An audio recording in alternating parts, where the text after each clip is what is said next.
The total energy of particle in SHM is E. सही है, तो पार्टिकल की टोटल एनर्जी कितनी है, ई के बराबर है। Then the potential energy of the particle at the half of the amplitude. सही है, तो टोटल एनर्जी ई के बराबर है, हाफ एम्पलीट्यूड पे पोटेंशियल एनर्जी कितनी होगी ये हमें बतानी है। तो अब इसको कैसे बताएंगे, देखिए, तो टोटल एनर्जी फॉर्मूला क्या है, हाफ के ए स्क्वायर के बराबर है। क्लियर है। नेक्स्ट, पोटेंशियल एनर्जी बतानी है आपको, कब, जब एक्स की वैल्यू किसके बराबर है, ए बाई टू के बराबर। क्लियर।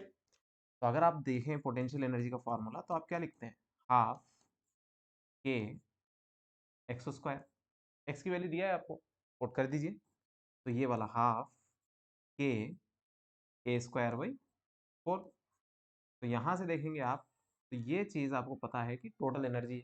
सही है, तो यहाँ से आप बता सकते हैं कि पोटेंशियल एनर्जी जो है वो टोटल एनर्जी का 1/4 है, यानी कि 25% ऑफ टोटल एनर्जी कहाँ पे, हाफ ऑफ द एम्पलीट्यूड पे। अगर पोटेंशियल एनर्जी 25% है तो काइनेटिक एनर्जी कितने परसेंट रहेगी वहाँ पे, 75%, क्योंकि दोनों मिला के 100 होना है, ये याद रखेंगे। अगर potential energy x equal to A by two पे ई बाई फोर आएगी, तो काइनेटिक एनर्जी 3 E/4 आएगी। याद रखना, इसको डायरेक्ट क्वेश्चन बनेंगे। तो इसका कौन सा ऑप्शन मैच कर रहा है आपको, तो सेकंड ऑप्शन मैच कर रहा है, तो आंसर हमारा सेकंड ऑप्शन होगा। चलिए अगला सवाल देखिए, ए particle executes SHM on a straight line 8 centimetre long. तो आपके पास एक लाइन है जो कि 8 सेंटीमीटर बड़ी है, करेक्ट है। आपको बोला गया कि it's kinetic energy and potential energy will be equal at its distance from the main position. तो मेन पोजीशन कहाँ पे होनी चाहिए, इसकी टोटल लेंथ 8 सेंटीमीटर है, तो अगर इसके ऊपर आपको आगे पीछे चलना है तो मेन पोजीशन आपकी सेंटर में होनी चाहिए, तो सेंटर आपका आएगा यहाँ पे। तो बताइए इधर से इधर कितना होगा, 4, वो 4 क्या है, एम्पलीट्यूड है, 4 सेंटीमीटर। आई होप ये क्लियर।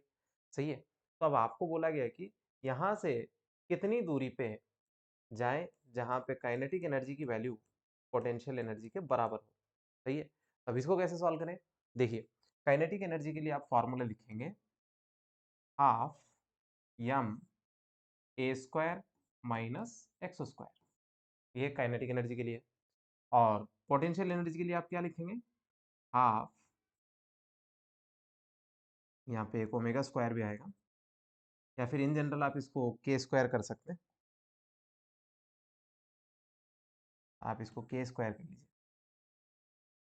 काइनेटिक एनर्जी का फॉर्मूला क्या है, half K A square minus X square, इस तरीके से। तो वहीं पे पोटेंशियल एनर्जी का फॉर्मूला क्या लिखा जाएगा, हाफ के एक्स स्क्वायर। अगर आप ब्रैकेट में से ये हाफ हाफ उड़ा दें तो इधर बचेगा आपके पास, ये वाला के भी उड़ा सकते हैं एक्चुअल में, तो यहाँ से आप मिलेगा A square minus X square किसके बराबर, एक्स स्क्वायर। तो इस एक्स स्क्वायर को उधर लेके जाइए तो आपको यहाँ पे मिलेगा A square which is equal to 2x square. तो यहाँ से आपको पता चलेगा कि एक्स की वैल्यू किसके बराबर आएगी, plus or minus A by root two के बराबर आएगी। यानी कि काइनेटिक एनर्जी पोटेंशियल एनर्जी कहाँ पे इक्वल होंगे, X equal to A by root two. तो देखिए कौन सा ऑप्शन आएगा, हाँ यहाँ पे बताइए ए की वैल्यू कितनी है, 4 है, तो अगर आप पुट करते हैं 4 डिवाइडेड बाई रूट टू, तो इसका आंसर आएगा 2√2। करेक्ट है, तो इसका सही ऑप्शन क्या होगा, ऑप्शन। आई होप ये आपको क्लियर हुआ होगा। तो चलिए आगे बढ़ते हैं। इस सवाल में देखिए, the average potential energy of a body executing SHM is. अब यहाँ पे जो पोटेंशियल एनर्जी का एवरेज होगा या काइनेटिक एनर्जी का एवरेज होगा वो टोटल एनर्जी का हाफ के बराबर होता है, इसको नोट कर लीजिए। Average potential energy is equal to E total divided by, correct है। तो अब ई टोटल की वैल्यू कितनी होती है, half K A square by two which is equal to K A square divided by 4। This is P average, potential energy average. और यही answer होगा काइनेटिक एनर्जी एवरेज के लिए। हमें नहीं पूछा है काइनेटिक एनर्जी एवरेज कितना होता है, लेकिन फिर भी यही आएगा आंसर। तो आपका सही ऑप्शन क्या होगा, ऑप्शन। आई होप ये समझ में आया होगा। चलिए आगे बढ़ते हैं। इस क्वेश्चन में आपसे क्या कहा गया है, the value of total mechanical energy of A particle in SHM. Total energy का क्या होगा बोल के पूछ रहा है। टोटल एनर्जी तो कांस्टेंट रहेगी, ना तो बढ़ने वाली है ना तो घटने वाली है, तो इसका सही ऑप्शन क्या आएगा, ऑलवेज कांस्टेंट। तो चलिए अगला सवाल देखते हैं। इस सवाल में क्या बोला गया है, the maximum kinetic energy of A oscillating spring is 5 joule. सही है। तो maximum kinetic energy is nothing but total energy. Maximum kinetic energy का मतलब क्या होगा, टोटल एनर्जी। तो देखिए, तो हम यहाँ पे लिख दें के ई मैक्स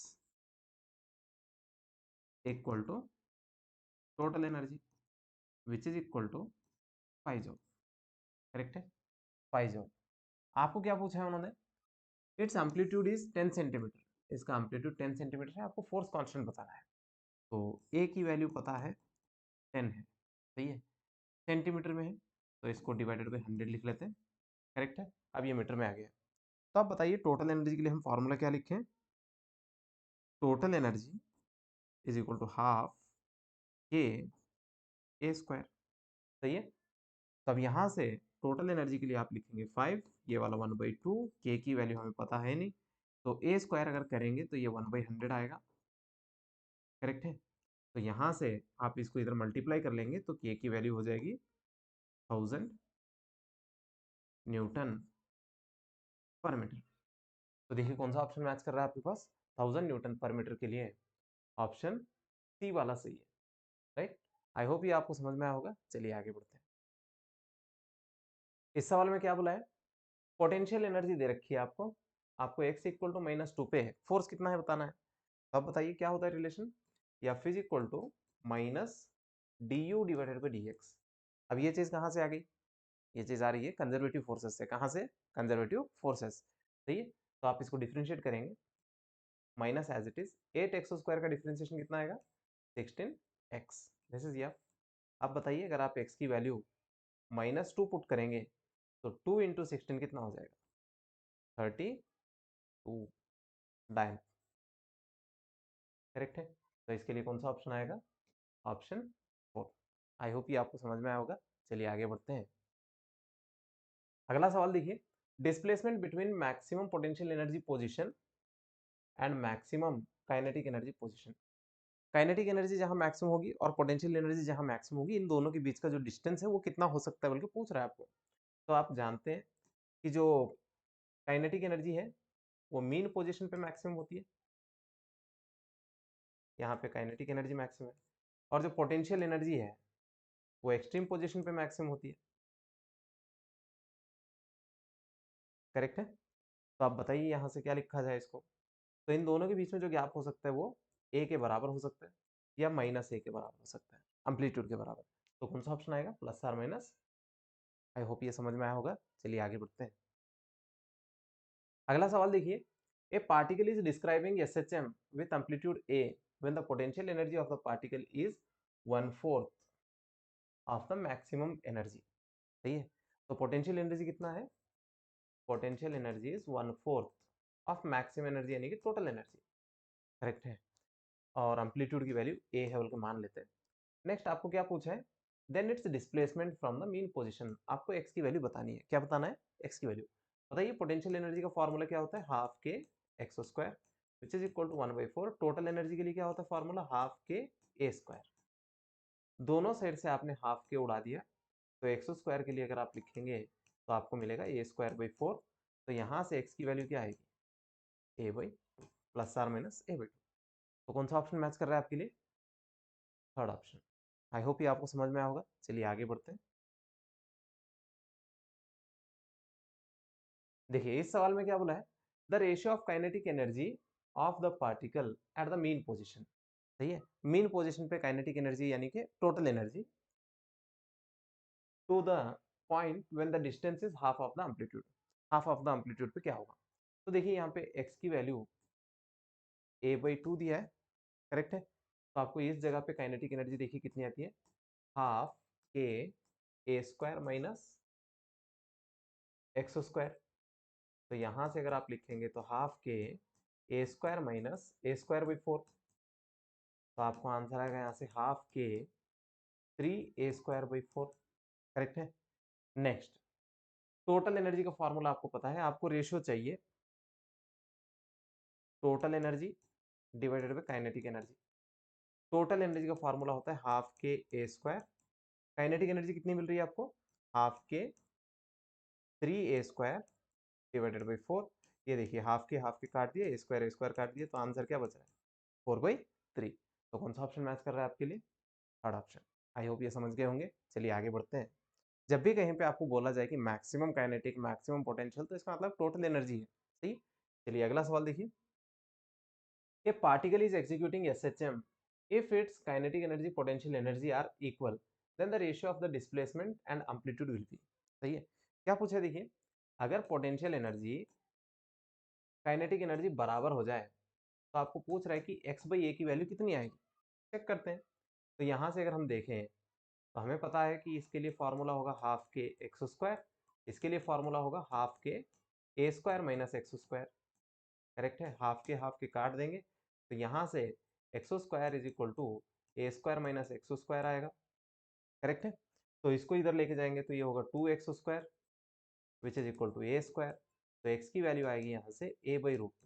कितनी आएगी? a/√2, प्लस आर माइनस आ जाएगा। तो इस a को अगर हम इधर ले लें तो क्या हो जाएगा x/a which is equal to 1/√2।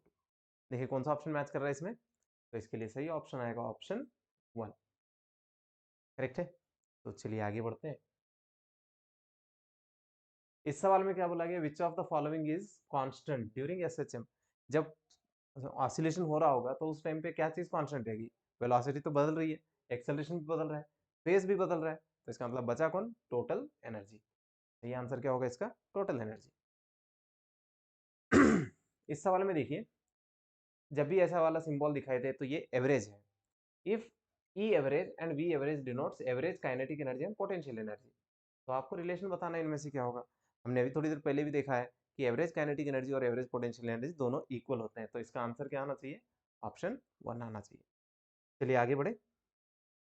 अगला सवाल देखिए। The elongation of a spring is 1 centimetre. एक स्प्रिंग है जिसको हमने खींचा है 1 सेंटीमीटर, तो उसके अंदर एनर्जी कितनी आ रही है? यू के बराबर। अगर यही स्प्रिंग को हमने खींचा होता 3 सेंटीमीटर से, तो तब पोटेंशियल एनर्जी कितनी होती है? सही है। तो इसके लिए देखिए क्या करना है। जब x की वैल्यू 1 है तो पोटेंशियल एनर्जी u है। तो अगर मैं लिखूं तो u is equal to half K X square लिखा जाएगा, तो u is equal to half K आएगा। करेक्ट है। x की वैल्यू तो 1 है। अगली बार x इक्वल टू 3 है, u की वैल्यू कितनी है बोल के पूछा है। तो यहाँ से आप लिखेंगे u dash is equal to half K 9 X square की वैल्यू। ये हाफ के को आप लिख सकते हैं u, तो u डैश की वैल्यू आएगी 9u। बताइए कौन सा ऑप्शन मैच कर रहा है इसके लिए? इसके लिए ऑप्शन है। आई होप ये समझ में आया होगा। चलिए आगे बढ़ते हैं। अगला सवाल देखिए। The potential energy of a spring when stretched by a distance x। अगर आपने किसी स्प्रिंग को खींचा है x डिस्टेंस से, तो उसकी एनर्जी कितनी है? E। अगर आपने उसको x/2 से खींचा होता तो तब कितनी आती? तो इसको कैसे सॉल्व करेंगे देखिए। जब डिस्प्लेसमेंट x है तो पोटेंशियल एनर्जी होगी half K X square. Correct है। जब डिस्प्लेसमेंट आपका x/2 है तो पोटेंशियल एनर्जी क्या लिखेंगे आप? Half K X square by 4, क्योंकि x/2 का स्क्वायर करेंगे तो एक्स स्क्वायर बाई 4। इसके बदले में आप क्या पुट करेंगे? u यानी कि e, तो u dash is equal to u divided by 4। अब बताइए क्या आएगा आंसर? तो इसके लिए सही आंसर आएगा ऑप्शन 3। आई होप ये समझ गए होंगे। चलिए आगे बढ़ते हैं। अगला सवाल देखिए। On suspending A mass m from A spring, force constant k, frequency of vibration is f। सही है। तो क्या बोला है, एक स्प्रिंग है, इस स्प्रिंग से हमने एक मास को लटका रखा है, तो इसकी जो फ्रीक्वेंसी आ रही है वो f आ रही है। अगर मैंने उसके साथ एक और स्प्रिंग सेम कांस्टेंट का जोड़ दिया है इस तरीके से, तो अब फ्रीक्वेंसी कितनी आएगी बल्कि पूछा है। तो यहाँ पे जो दोनों स्प्रिंग है, इन दोनों को आप अच्छे से देखना। अगर इस बॉल को मैं आगे की तरफ x दबाऊंगा इस डायरेक्शन में, तो तब ये वाला जो फर्स्ट स्प्रिंग है ये x बड़ा होगा, ये इसके अंदर भी जो डिस्प्लेसमेंट आएगा वो x होगा। सही है। यानी कि दोनों के अंदर जो भी एक्सटेंशन कॉम्प्रेशन आएगा सेम रहेगा। तो ये तब कहलाएंगे पैरेलल कॉम्बिनेशन में। कैसे है ये? पैरेलल। आप ऐसे मत सोच लेना कि ये दोनों एक ही लाइन में है तो ये सीरीज है, नहीं है सीरीज में। अगर एक के अंदर हमने डिस्प्लेसमेंट x किया है तो दूसरे में भी अगर सेम ही डिस्प्लेसमेंट आ रहा है तब ये कैसे होंगे? पैरेलल। तो ये क्यों? इनका जो दोनों एंड है, ये वाला एंड और ये वाला एंड दोनों भी सेम ही है। सही है, फिक्स्ड है। अब बचा ये वाला सेंटर का, जब आप x आगे चलाएंगे तो ये x बढ़ेगा, वो x घटेगा, तो दोनों के अंदर डिस्प्लेसमेंट सेम अमाउंट में होगा। सही है। तो ये दोनों पैरेलल में है।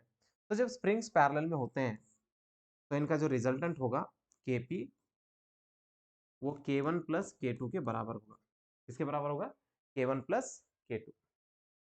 तो अब देखना आप इसमें, तो ये सिस्टम का जो स्प्रिंग कांस्टेंट है नया वाला, वो कितना होगा? 2K। जो स्प्रिंग के लिए फ्रीक्वेंसी का फॉर्मूला होता है वो होता है F is equal to 1/2 pi under root M divided by, sorry, under root K by M होता है, अंडर रूट के डिवाइडेड बाई एम के बराबर होता है। करेक्ट है? तो अगर आप यहां से देखें नई फ्रीक्वेंसी के लिए F dash which is equal to 1/2 pi under root कितने के? 2K divided by M. इस 2 को अगर आप साइड में लिख लेते हैं ऐसे 1/2 pi root K by M into root 2। Correct है? तो ये चीज आपको पता है कितनी है, ये एफ है। तो यहां से आप लिखेंगे F dash is equal to root 2 F के बराबर है। देखिए कौन सा ऑप्शन मैच कर रहा है इसके लिए? इसके लिए सही ऑप्शन होगा फर्स्ट ऑप्शन। राइट? तो ये दोनों सीरीज में नहीं है, ये दोनों पैरेलल में है। राइट? सीरीज में कब होते हैं? जब एक एंड फिक्स हो, कुछ इस तरीके से हो। सही है? यानी कि एक फिक्स है दूसरा फिक्स नहीं है, तो उस टाइम में ये कैसा कॉम्बिनेशन होगा? सीरीज। राइट? चलिए आगे बढ़ते हैं। अगला सवाल देखिए, इसका जो फ्रीक्वेंसी है, राइट, वो किसके प्रोपोर्शनल में है बोल के पूछ रहा है। तो मैंने अभी बताया आपको कि इसके लिए जो के आता है वो K1 प्लस K2 के बराबर होता है। तो जो फ्रीक्वेंसी होती है 1/2 pi under root K1 plus K2 divided by M के बराबर होता है। तो यहां से आप देख सकते हैं कि F is proportional to root K1 plus K2। देखिए कौन सा ऑप्शन मैच कर रहा है इसके लिए? इसके लिए सही ऑप्शन आएगा ऑप्शन 3। करेक्ट है? चलिए आगे बढ़ते हैं। अगला सवाल देखिए, an object of mass m is suspended from A spring, it execute SHM with frequency new. एक ऑब्जेक्ट है जिसका मास m है, हमने उसको लटका के रखा है, तो ये सिंपल हार्मोनिक मोशन कर रहा है जिसकी फ्रीक्वेंसी न्यू के बराबर है। क्या बोला है कि अगर इसका मास 4 गुना बढ़ा दें हम, है ना, उसको अगर मास ज्यादा लगा देंगे तो ये फास्ट ऑसिलेट करेगा कि धीरे धीरे, क्योंकि वजन हो गया। सही है? तो तब आपको पूछा है कि इसकी नई फ्रीक्वेंसी क्या होगी। देखिए पहली वाली फ्रीक्वेंसी के लिए फॉर्मूला होगा 1/2 पाई अंडर रूट के डिवाइडेड बाई एम। अगली बार आपने क्या किया? 1/2 पाई अंडर रूट के एज इट इज है, लेकिन मास 4 गुना हो गया, तो इसको आप ऐसे लिख सकते हैं 1/2 पाई रूट के डिवाइडेड बाई एम। इस 4 को रूट के बाहर लाएंगे तो ये बन जाएगा 1/2। कितना बन जाएगा? 1/2। तो इस चीज को हम जानते हैं जो कि एफ के बराबर है, तो इसका आंसर क्या आएगा? F/2 आएगा। यानी कि मास 4 गुना बढ़ा देंगे तो फ्रीक्वेंसी 2 गुना घट जाएगी। तो इसका सही ऑप्शन क्या आएगा? ऑप्शन 2। आई होप ये आपको समझ में आया होगा। चलिए आगे बढ़ते हैं। अगला सवाल देखिए, as shown in the figure, two light springs of force constant K1 K2 oscillate. सही है? Then the effective force constant will be. आप बताइए ये सीरीज में है कि पैरेलल में है? अगर आप इसको x से खींचेंगे तो दोनों x लेंथ में बढ़ेंगे क्या? नहीं, ये थोड़ा बढ़ेगा वो थोड़ा बढ़ेगा, दोनों का मिला के x होगा। सही है? तो इस टाइम पे ये दोनों को सीरीज कहा जाएगा। क्या कहा जाएगा? सीरीज। तो इस टाइम पे आप लिखेंगे के एस, फॉर्मूला होता है 1/KS 1/K1 1/K2। करेक्ट है? तो आप बताइए, तो इसके लिए क्या लिखेंगे आप? K2 plus K1 divided by K1 K2, this is 1/KS। अगर आप इसको पलटा देते हैं तो आपको मिलेगा K1 K2 divided by K1 plus K2। बताइए कौन सा वाला मैच कर रहा है इसके लिए? इसके लिए सही ऑप्शन है ऑप्शन 4। करेक्ट? ऑप्शन 3 भी सही है, क्योंकि ये भी 1/K1 प्लस 1/K2 के बराबर ही होता है। राइट? तो ये भी लिखा जा सकता है। आई होप ये आपको समझ में आया होगा। चलिए आगे बढ़ते हैं।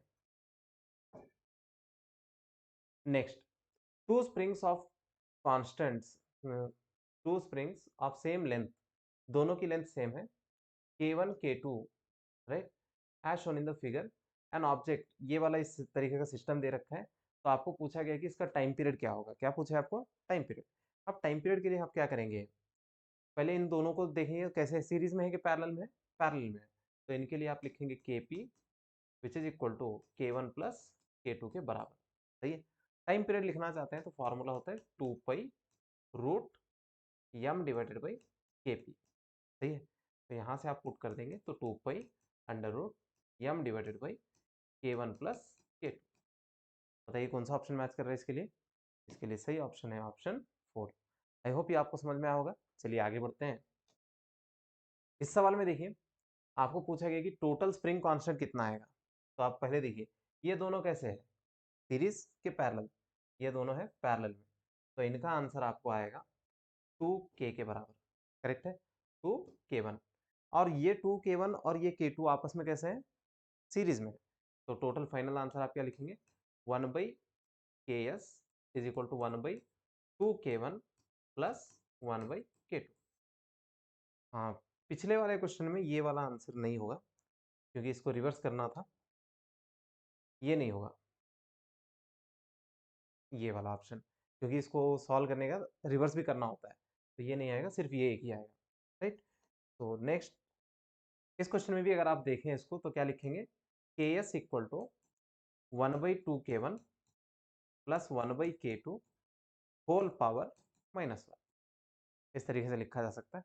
बताइए कौन सा ऑप्शन मैच कर रहा है इसके लिए? इसके लिए सही ऑप्शन आएगा ऑप्शन नंबर। आई होप ये आपको समझ में आया होगा। चलिए आगे बढ़ते हैं। इस सवाल में क्या पूछा है देखिए, दो सम स्प्रिंग कॉम्बिनेशन है, ये वाला एक है और ये वाला एक है। आपको पूछा गया रेशियो ऑफ देयर फ्रीक्वेंसीज, दोनों के अंदर फ्रीक्वेंसीज बतानी है। आप बताइए इसके लिए आप क्या लिखेंगे। फर्स्ट सिस्टम के लिए K S equal to k1 k2 divided by k1 plus k2।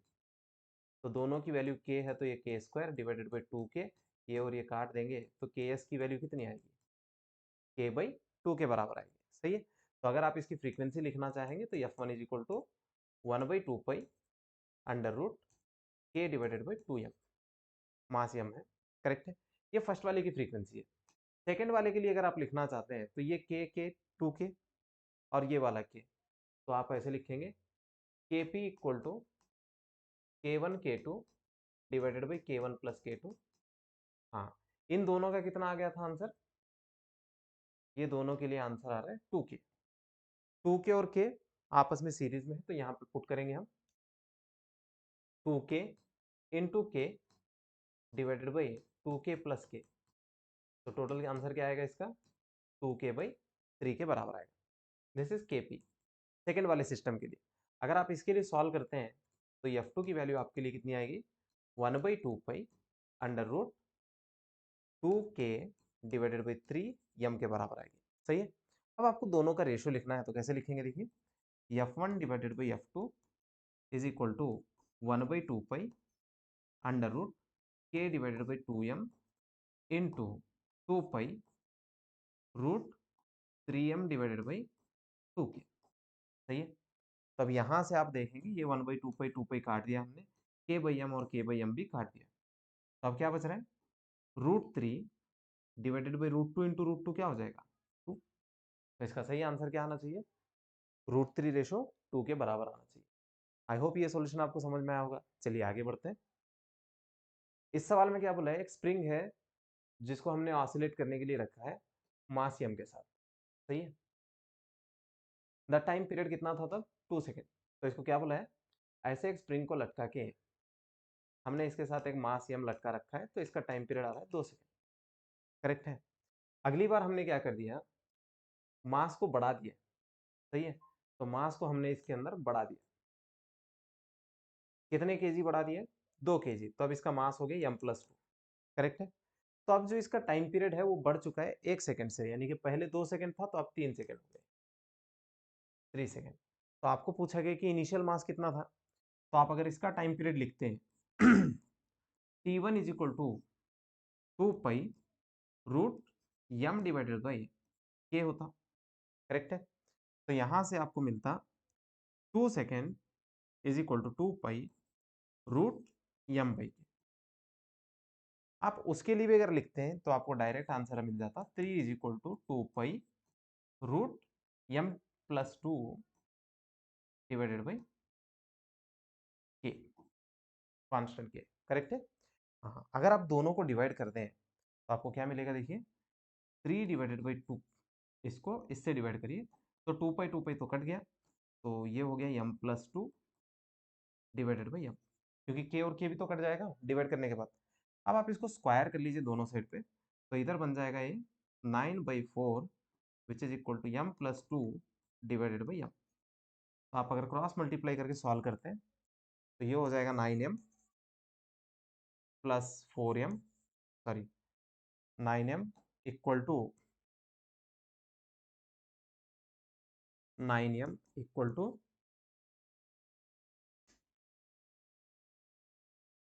4m plus 8 के बराबर होता है। सही है। अगर आप इसको इधर ले लेते तो ये हो जाता 5m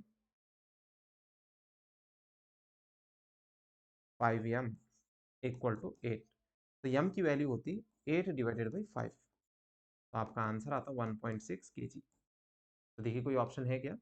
ऑप्शन 4 मैच करेगा। आई होप ये सॉल्यूशन आपको समझ में आया होगा। चलिए आगे बढ़ते हैं। अगला सवाल देखिए, the time period of a spring pendulum on earth is T. Earth के ऊपर हमने एक स्प्रिंग पेंडुलम बनाया है जिसके अंदर स्प्रिंग को मास लटका के ऑसिलेट कराएंगे, तो उसका टाइम पीरियड आ रहा है टी। अगर हमने इसको मून पे लेके गए तो तब टाइम पीरियड क्या आएगा बोल के पूछ रहा है। तो यहाँ पे स्प्रिंग पेंडुलम है, क्या है? Spring pendulum. तो टाइम पीरियड के लिए आप क्या लिखेंगे? Formula T is equal to 2 pi under root M divided by K. अब देखिए मास तो इनर्शिया है ना, के तो कांस्टेंट है, फोर्स कांस्टेंट है, इसका ग्रेविटी से कोई लेना देना नहीं है। अर्थ पे रहिए चाहे मून पे रहिए तो उस टाइम पे ग्रेविटी क्या होगी? सेम ही, मतलब ग्रेविटी से कोई लेना देना नहीं है, तो टाइम पीरियड क्या होगा इसके लिए? सेम ही आएगा। तो वहां पे जाने के बाद भी टाइम पीरियड क्या आने वाला है? इक्वल टू टी आएगा। आई होप ये क्लियर हुआ होगा, राइट? क्योंकि इसके अंदर ग्रेविटी का कोई फैक्टर नहीं आता है, सिर्फ मास और के आता है। के तो स्प्रिंग की प्रॉपर्टी है। सही है। नेक्स्ट अगला सवाल देखिए, इस क्वेश्चन में क्या बोला है? On loading a spring with a bob its period of oscillation in a vertical plane is T. तो हमने क्या कर दिया, एक स्प्रिंग लिया है, इस स्प्रिंग को एक मास हमने लटका रखा है यम। तो इसका टाइम पीरियड कितना आ रहा है आपको? टी के बराबर आ रहा है। अगर हमने इस पेंडुलम को एक टेबल पे रख दिया ऐसे,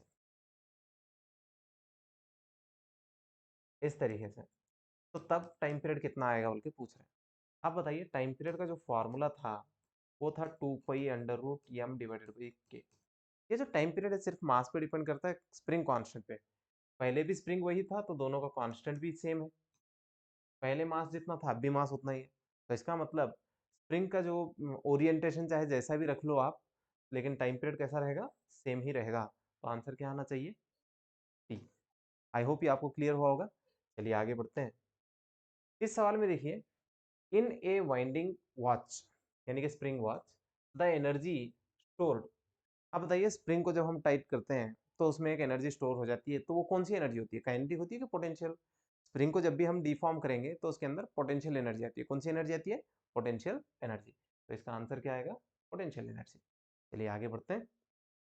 इस सवाल में देखिए, in an artificial satellite the object used is. अब बताइए, आर्टिफिशियल सैटेलाइट के अंदर हम कौन सा वाला वॉच यूज करेंगे? पेंडुलम वॉच यूज करेंगे, स्प्रिंग वॉच यूज करेंगे, या दोनों वॉचेस यूज करेंगे, या कोई भी यूज नहीं करेंगे? अब बताइए, जो पेंडुलम होता है, पेंडुलम के लिए फॉर्मूला होता है T is equal to 2 pi under root L divided by G. सही है। यानी कि जो पेंडुलम वाला वॉच है वो ग्रेविटी की मदद से चलता है। किसकी मदद से चलता है? ग्रेविटी। करेक्ट। तो अब जब हम स्पेस में जाएंगे तो वहां पे ग्रेविटी नहीं मिलेगी, नहीं तो इसका मतलब पेंडुलम वाला वॉच काम नहीं करेगा। तो स्प्रिंग का जो टाइम पीरियड था वो था 2 pi under root M divided by K. इसका ग्रेविटी से कोई लेना देना नहीं है। तो इसका मतलब आंसर क्या यूज करने वाले हम? स्प्रिंग वॉच यूज करेंगे। सही है। चलिए आगे बढ़ते हैं। इस सवाल में क्या बोला है? Mass M is suspended from spring of constant K. Right. Mass M को हमने लटका रखा है कांस्टेंट के वाले स्प्रिंग के साथ। अब हमने इसको दो हिस्सों में काट दिया है। कितने हिस्सों में काट दिया? दो इक्वल पार्ट्स में काट दिया है। और हमने उसमें से किसी एक पार्ट के साथ मास को लटका दिया है। तो तब आपको बताना है कि इसकी फ्रीक्वेंसी क्या होगी। करेक्ट है। तो कैसे बताएंगे? देखिए, प्रॉपर्टी क्या होती है स्प्रिंग के लिए, याद रख लीजिए इसको। स्प्रिंग के लिए के इंटू एल हमेशा कांस्टेंट आएगा। कैसा आएगा? कांस्टेंट। अब देखिए, ये आपका बड़ा स्प्रिंग है, इसकी लेंथ एल है, इसका कांस्टेंट के है। अभी आपने इसको कट कर दिया तो इसकी लेंथ हो गई L/2, इसका कांस्टेंट पता नहीं कितना है तो के डैश कह देंगे। अब हमें पता है कि इसका के एल और इसका के एल सेम आने वाले हैं, तो यहाँ से एल और एल काट देंगे तो के डैश की वैल्यू किसके बराबर आएगी? 2 टाइम्स के। यानी कि जब आप स्प्रिंग को आधा कर देंगे तो उसका जो कांस्टेंट है वो डबल हो जाएगा, राइट? ये याद रखेंगे। आप बताइए, पहले जब पूरा स्प्रिंग था तो तब जो टाइम पीरियड था या फ्रीक्वेंसी थी, फ्रीक्वेंसी बतानी है। F is equal to 1/2 pi under root के डिवाइडेड बाई एम के बराबर था, सही है। अब जो नया फ्रीक्वेंसी आपको मिलेगा वो होगा 1/2 पाई अंडर रूट 2 के डिवाइडेड बाई एम के बराबर होगा, सही है। तो इसमें से 2 को अगर आप बाहर निकालते हैं तो ये हो जाएगा √2 1/2 पाई अंडर रूट के डिवाइडेड बाई एम के बराबर। ये आपकी ओरिजिनल फ्रीक्वेंसी है। तो यहाँ से आपको पता चला कि एफ डैश की वैल्यू जो है वो √2 टाइम्स एफ के बराबर है। तो कौन सा ऑप्शन मैच कर रहा है इसके लिए? Second option. आई होप ये आपको समझ में आया होगा। चलिए आगे बढ़ते हैं। अगला सवाल देखिए, the spring constant of two springs are K1 and K2। दो स्प्रिंग्स है, दोनों का स्प्रिंग कांस्टेंट K1 K2 है। दोनों को हमने ऐसे खींचा है कि दोनों की पोटेंशियल एनर्जी बराबर हो जाए, सही है। तब आपको बताना है कि F1/F2 का रेशियो क्या है। यहाँ पे ये नहीं बोला है कि दोनों को बराबर लेंथ से खींचना है, ऐसा नहीं बोला है। दोनों को इतना खींचिए कि दोनों की पोटेंशियल एनर्जी बराबर हो जाए। तो जो खींचने वाला फोर्स है उसका रेशियो आपको बताना है। तो कैसे करेंगे देखिए, ये आपका पहला स्प्रिंग है, इसको आपने x1 खींचा है F1 फोर्स लगा के। कितना फोर्स लगा के? F1 फोर्स लगा के आपने इसको x1 खींचा है। तो आप यहाँ पे लिखेंगे F1 इज इक्वल टू, इसका कांस्टेंट K1 है, माइनस K1 x बोल के हम लिख सकते हैं, सही है। तो यहाँ से आप x की वैल्यू, x1 की वैल्यू बोल सकते हैं, कितनी आएगी? माइनस F1 डिवाइडेड बाई के बराबर, सही है। सिमिलरली आप अगर दूसरे स्प्रिंग के लिए भी लिखेंगे तो इसको आपने खींचा है x2, कितना फोर्स लगा के F2, इसका कांस्टेंट है K2। तो अगर आप यहाँ पे लिखेंगे F2 is equal to minus K2 x2, correct है। तो K2 की वैल्यू आपको मिलेगी minus F2 divided by K2, correct है। सॉरी, यहाँ से x2 की वैल्यू मिलेगी हमें, ये x2, करेक्ट है इतना। अब हमें ये बोला गया है कि दोनों के अंदर जो पोटेंशियल एनर्जी वो बराबर है। तो अब आप लिखेंगे U1 equal to U2 which is equal to half K1 x1 square which is equal to half K2 x2 square, correct है। हाफ हाफ उड़ा दिए, तो यहाँ से K1 x1 की वैल्यू कितनी थी? F1/K1 माइनस के साथ इसका स्क्वायर, K2 वैसे ही F2/K2 माइनस के साथ इसका भी होल स्क्वायर, करेक्ट है। तो आपको यहाँ पे मिलेगा K1 F1 square square, K2 F2 square square, K2 square, K1 square, K1 cut गया। तो यहाँ से F1 square by F2 square, इन दोनों का होल स्क्वायर लिख रहा हूँ मैं, विच इज इक्वल टू K1/K2। अगर स्क्वायर निकाल देंगे तो आपको मिलेगा F1/F2 जो कि किसके बराबर है? K1/K2 under root. देखिए कौन सा ऑप्शन आएगा इसके लिए? इसके लिए सही ऑप्शन होगा ऑप्शन सी। आई होप ये आपको समझ में आया होगा। चलिए आगे बढ़ते हैं। इस सवाल में देखिए, फोर्स कांस्टेंट ऑफ स्प्रिंग के, एक स्प्रिंग है जिसका फोर्स कांस्टेंट के है। अगर आपने इसका 1/4 पार्ट को निकाल दिया, यानी कि 25% स्प्रिंग कट करके आपने निकाल दिया है, तो रिमेनिंग जो स्प्रिंग बचेगी उसका कांस्टेंट कितना होगा बोल के पूछ रहा है। आप बताइए, पहले आपके पास लेंथ कितनी थी? यल, इसका कांस्टेंट कितना था? के। आपने उसमें से कितना निकाल दिया? 1/4 यानी कि L/4 निकाल दिया। तो अब जो नई लेंथ है आपके पास वो है L minus L/4 which is equal to 3L/4, correct है। तो इसका जो कांस्टेंट है ये मुझे नहीं पता है, तो मैंने बोल दिया के डैश। आप बताइए, मैं क्या प्रॉपर्टी जानता हूँ? K into L is equal to K dash into 3L/4 के बराबर, सही है। तो ये वाला यल और ये वाला यल हमने काट दिया, तो यहाँ से के डैश की वैल्यू कितनी आ रही है? 4/3 टाइम्स के बराबर। बताइए कौन सा ऑप्शन आ रहा है इसके लिए? Second option. आई होप ये क्लियर हुआ होगा। चलिए आगे बढ़ते हैं। The spring constant of a spring is के। तो यहाँ पे एक स्प्रिंग है जिसका कांस्टेंट के है। आपने इसको क्या कर दिया? n इक्वल पार्ट्स में डिवाइड कर दिया। क्या कर दिया है? n इक्वल पार्ट्स में डिवाइड कर दिया है। तो आपको पूछा गया कि इसका जो स्प्रिंग कांस्टेंट होगा वो कितना होगा। तो अब देखिए, पहले लेंथ इसकी l थी, इसका कांस्टेंट k था। आपने इसकी लेंथ को n टाइम्स छोटा कर दिया, तो इसका लेंथ कांस्टेंट कह देंगे हम k डैश है। इसका कांस्टेंट k डैश। अब मैं क्या जानता हूँ relation k into L is equal to k dash into L by L. L और एल काट देंगे तो यहाँ से k डैश की वैल्यू कितनी आएगी n k। बताइए कौन सा ऑप्शन आ रहा है? First option. आई होप यहाँ तक जितने क्वेश्चन किए 30 क्वेश्चन आज की क्लास में ये आपको समझ में आए होंगे। अगर इनमें से कोई क्वेश्चन आपको हार्ड लगा हो या फिर समझ में नहीं आया तो वीडियो के नीचे कमेंट करके बता दीजिए, अगली वीडियो में उसको हम ऐड करेंगे। फिर नेक्स्ट एक वीडियो में जो जो भी आपके डाउटफुल रहे वो सारे क्वेश्चन के लिए एक सेपरेट वीडियो बना के अपलोड करेंगे। ठीक, तो वीडियो अगर कुछ डाउटफुल है तो कमेंट करके बता सकते हैं। ठीक, वीडियो के लास्ट तक बने रहने के लिए थैंक यू। मिलते हैं अगली क्लास में फिर कुछ नए क्वेश्चन के साथ।